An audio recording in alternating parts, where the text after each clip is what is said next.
Well, Louise and I are delighted to be joining you all today in celebrating National Harp Day, and we're here in one of the studios in the University of Limerick. And thanks so much to everybody that accommodated us today in recording this set for you.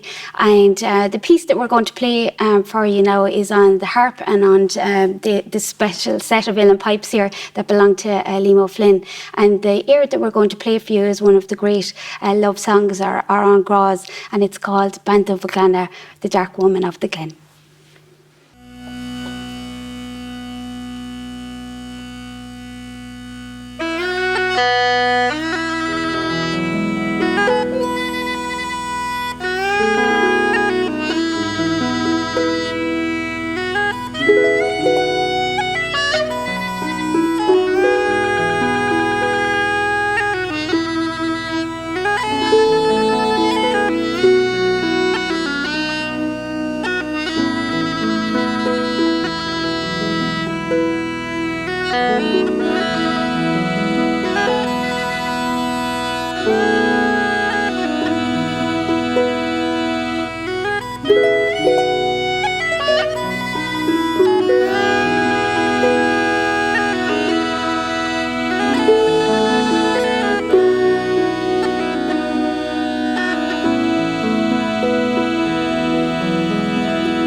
Well, I'm going to continue on with one of the great iconic harp tunes, and it's called Tuairdom de Lámh, or Give Me Your Hand, which is composed by the great Rory Dowell O'Cahn.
Well, we're going to finish our set here today for Lámh 2021, and we're going to finish off with a couple of reels. The first one is called Devanney's Goat, the second one is called Little Jimmy Kiernan's, and the last one is called The Sailor on the Rock.